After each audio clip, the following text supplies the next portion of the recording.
Welcome, everybody. We're Rob and Janelle Alex, and together we have the honor of shining a light on yet another author's colorful creativity. So, are you ready to discover the what, why, and how behind their books? Yes? Well, let's get started.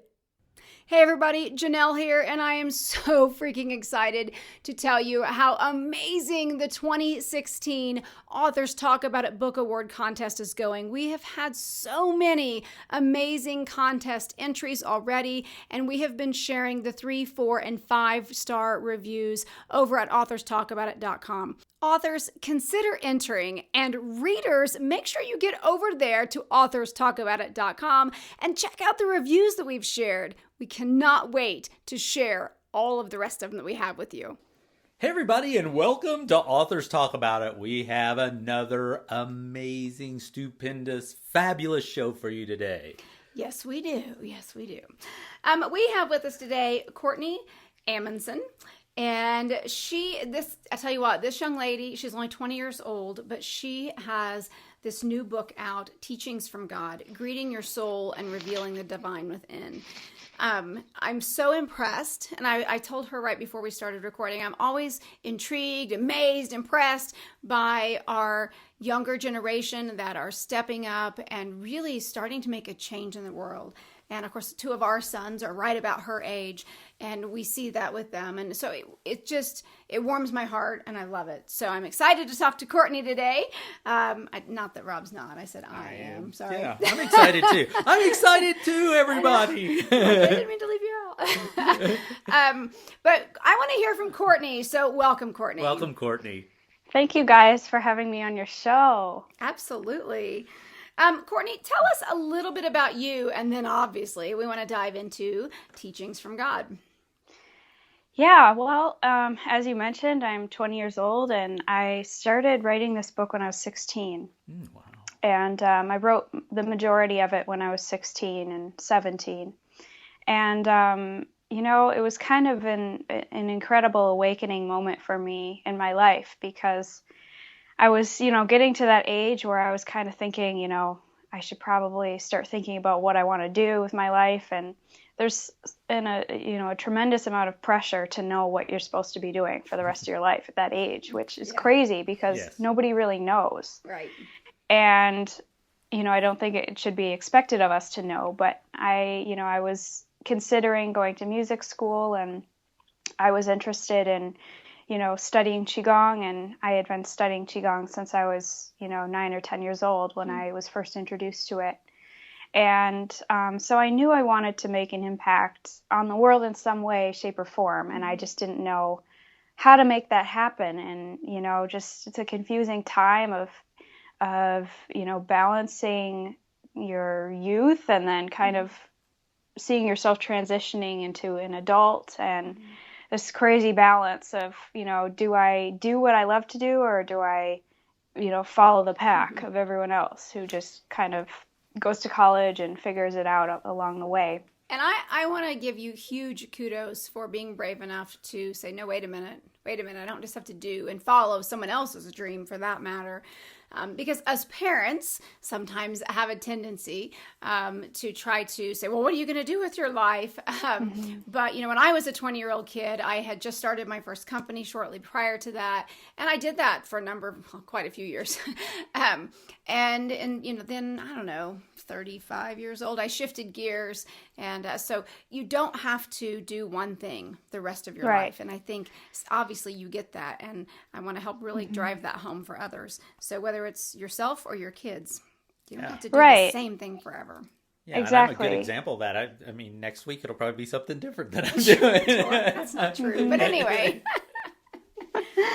Well, my parents were really, really good in that way. Excellent. And, they both had corporate jobs, and they knew for my sister and I that, they wanted us to be able to explore and have the resources to explore and, not follow the pack, because there's so much more to do with your life. And, everyone has their own journey. But for me, I was exploring spirituality my entire life and questioning who I am and what my purpose is. And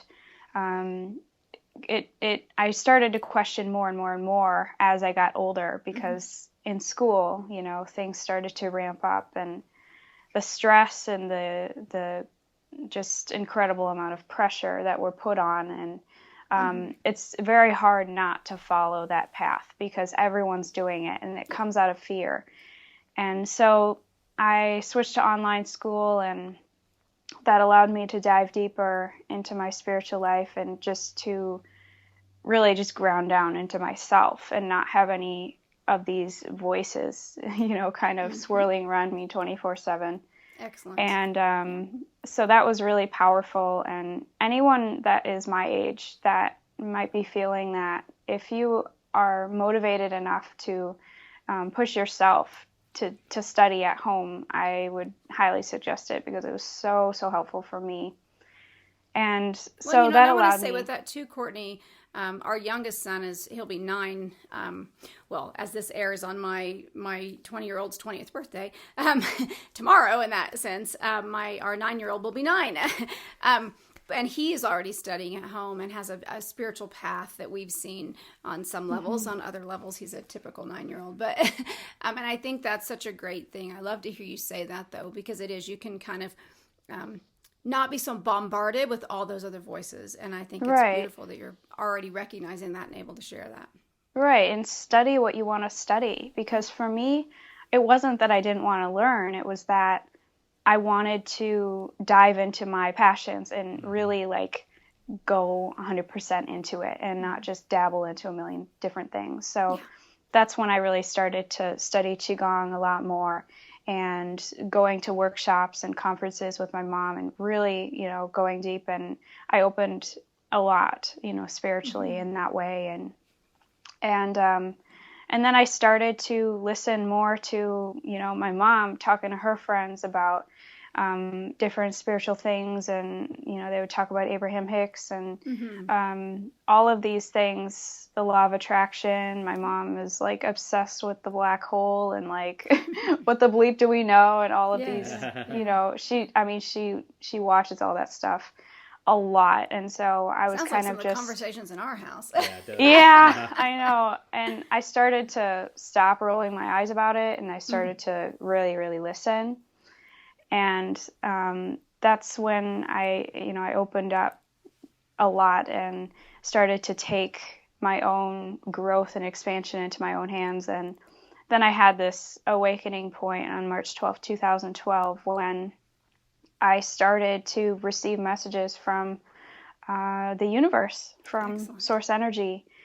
And that was crazy for me. And at that point, I kind of realized that we're all living guided lives, and it's up to us to make that connection and to no longer live in separation. And so that's what I'm here to help people to do in a really practical, really human way. And it's, it's not about separating us from each other anymore. And especially, and something that I'm really passionate about too, is not having this hierarchy with, spiritual teachers, people that you look up to that provide wisdom and growth for you, to not have that hierarchy. So I'm trying to be really real and just really human and share my own experience as I'm growing and as I'm continuing. So I want to ask you a question, though, because, here in the United States, and even when you have this Western culture, we're certainly not the only ones, but let's just say within Christianity, when people say the word God, they typically picture the dude in the cloud with the big white beard and the staff, which of course, clearly, I think is already obvious. We don't view that way. But in that sense, how would you then define God? Because clearly that is right there within the title of your book. Exactly. Yeah. And I struggled with coming up with a title, because we have definitions for literally everything. And it's very, very hard not to get outside the box. And I chose that word because it's the most universal word to explain that energy. Some kind of higher power or some kind of other power that is beyond our physical human perspective. I define God as all that is. I define God as the energy that moves through us as us, is part of us, and it is everything. It is everything, humankind and beyond, and it's ever expanding. It's the infinite. Yeah. And the more that you're able to let go of your belief systems about God, the more that you can deepen into knowing, and experience, direct experience of God. Mm-hmm. And it's beyond words. And that's why I try not to use that word as much as possible, because the experience has no words. Right, the experience is just like a coming home to you. Yep. It's you. It's just the expanded version of you. So that's how I define it. But I always like to clarify that, because, everyone has a different definition of God. And as I've used that word, I've found some people get a little bit defensive, oh, well, that's not my God. No. I don't believe that, so that's not my God. So you must be wrong, And I just think it's funny because, the way that all of this came to me is a direct download. I had no say in any of this. None of this came from my own beliefs. Yeah. I had no idea that any of this existed. So I think that is validation for anyone that might be questioning, but at the same time, the experience is what is most validating, yes, not the words. Yeah. So, and everybody has to experience their own when right. they, because even Rob, because you were no interest in spirituality until 2010. Yeah. And then, because of his personal experience, things shifted. Mm-hmm. And it's not, and we grew up just not too far from the Bible Belt. So, but we're mm-hmm. neither one Christians as far as that goes. So now, Courtney, you speak so elegantly and so way beyond your years. I mean, you're 20. And I'm listening to you thinking, mm-hmm. my gosh, you have such inner knowledge that is just blowing me away right now. But, when we talk about world, and I'm often accused of seeing the world through rose-colored glasses. I'm always looking for the good in everything. Mm-hmm. Very rarely do I, find anything that I can't take something good out. Now, in your book, I know you said that, you kind of presents this as a utopian world.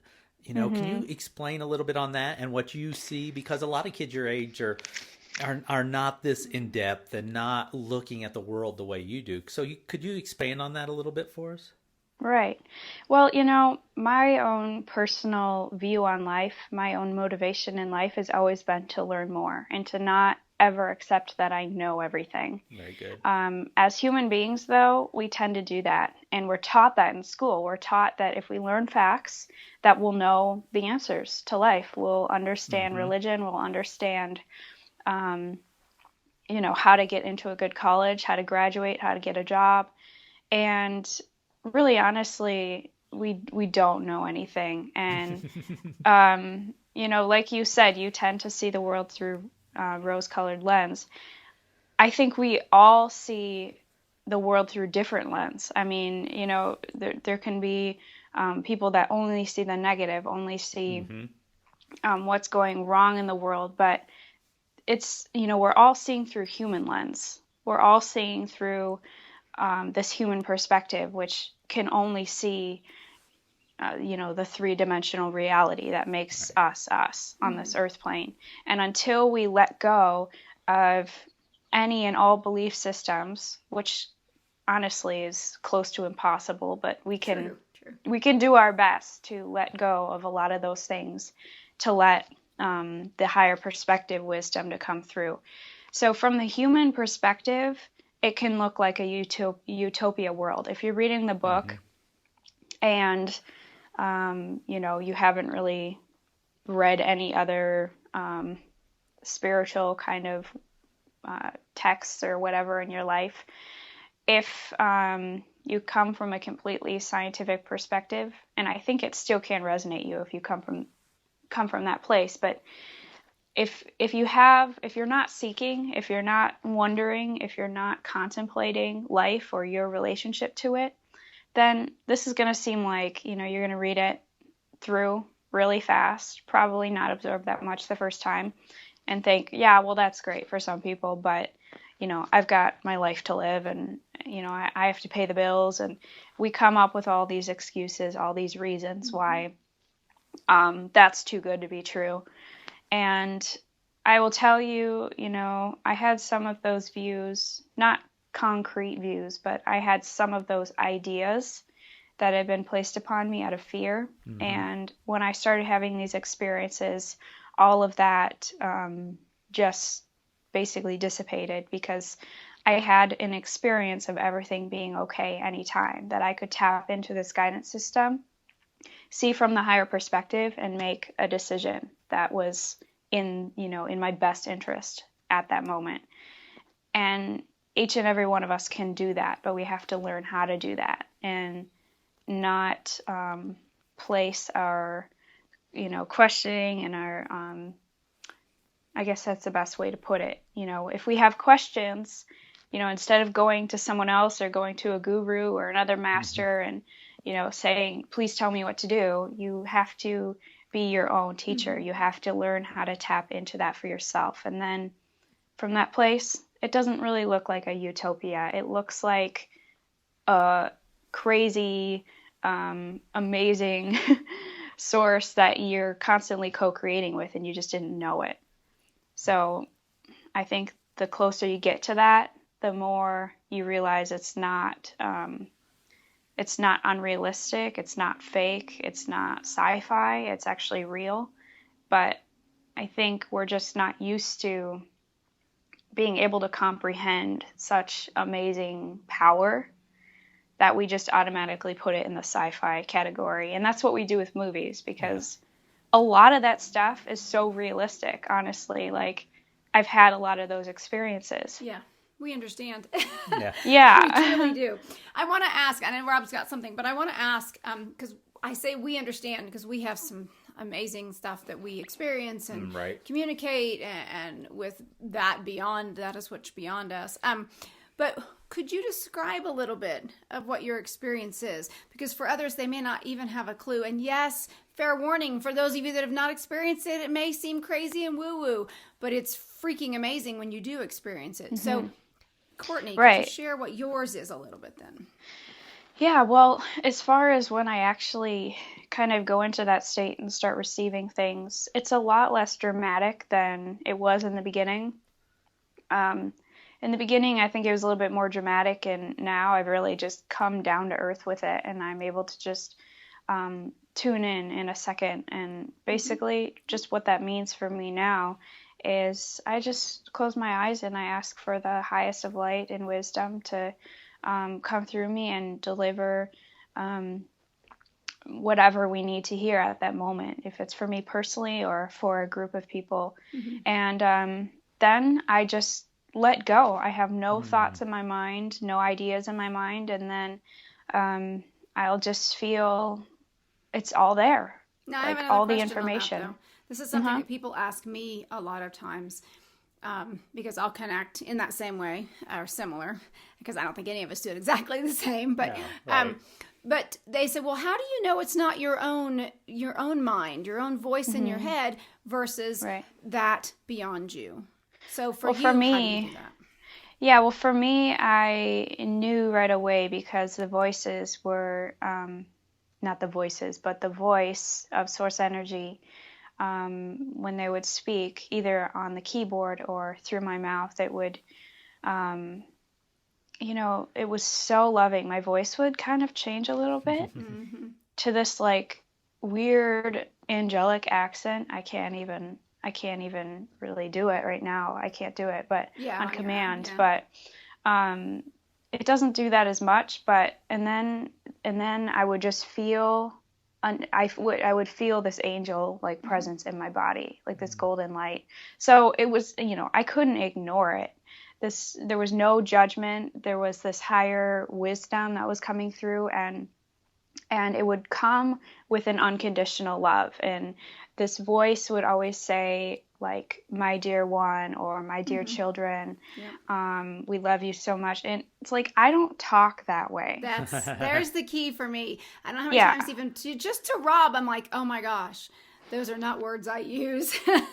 So yeah, I think that's a key that I've seen. Yeah. Right. You just know. You know by the way it feels. I don't think if this happens to you, you don't question it. You just know it because there's an experience in your body, and you have a direct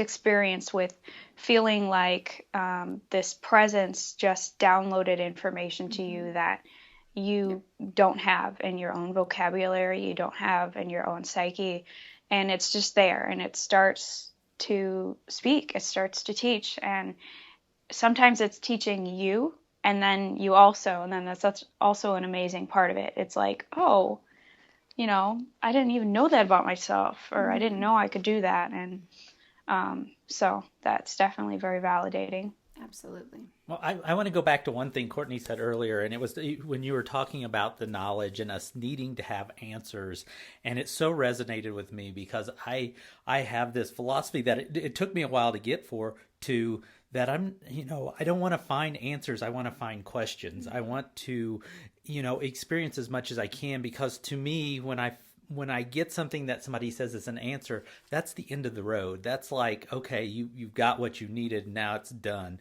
So I encourage everybody out there to look for questions and to keep questioning yourself and everything around you, because we don't know those definite answers. I mean, even things that seem simple are not as definite as they appear to be. Mm-hmm. Yeah, nothing is concrete. And I have really been challenged into that teaching lately, is that, I kind of felt for a while there that I was kind of on this plateau of like, oh yeah, I get it. I totally get this. I get all of these teachings. I'm applying them. I'm manifesting, things like, right and left. And I just felt kind of like on top of the world for a long time. And then in the past year or two, I have been really challenged to learn that, day to day is very, very different for me now. I can't really predict anything. I can't predict the way that I'm going to feel, the challenges I'm going to have, very, very different reality all of the time. So I think that's, another piece about it is the more that you're able to be in the present moment, the more that you question instead of looking for answers, but the more that you question, the more that you ask yourself how to deepen, how to learn, how to absorb more, and be your own greatest teacher, the more you're given to match that. So you're ever evolving, but that can bring up a lot more than you expected. But when you have the motivation and the intention to always be going deeper, then that's what you're given. Yeah, and then as you continue to evolve and you're open to that, then you're going to have new challenges, but then you're ready for those, or at least more ready for those. So it's just a process. And as I know, Rob, you've basically just said it here, but there's no finish line. Right, no finish line. You just keep going. So, Courtney, how can everyone find a copy of Teachings from God? And of course, where can they find you online? Yeah, well, all of that is available on my website, teachingsfromgod.com. And there's a store tab on there where you can click on that and purchase my book. And if you like it, also, you can check it out on Amazon and write a review on Amazon. That would be really, really cool. I'm on all social media sites, and that's all on my homepage down at the bottom on my website. And I just started vlogging now. So it's a more personal, one-on-one type of thing where I show you my day-to-day activities, my day-to-day thoughts, and how I integrate my spiritual teachings with my, regular life. So excellent.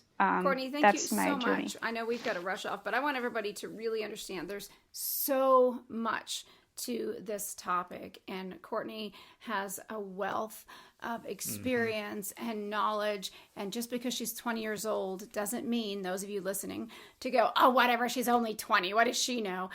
Because you have to let go of that, because the physical body may only be 20 years, but that's this particular lifetime. That's not the overall. There's way more than that. Much deeper than that. Yes, way more. So, Courtney, I want to thank you so much for spending time with us today. I want to encourage everyone to get a copy of Teachings from God, and of course, check out the website, teachingsfromgod.com.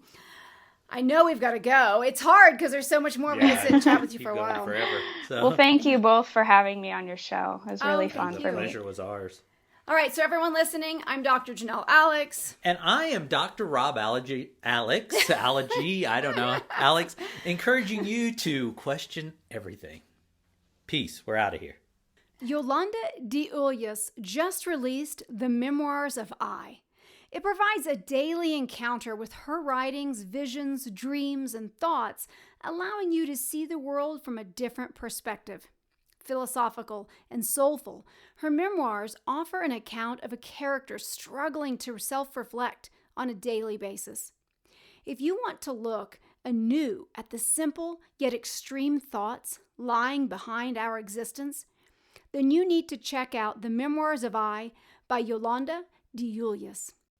Learn more at yolandadeulloas.com. That's Yolanda, DEIULLIIS.com.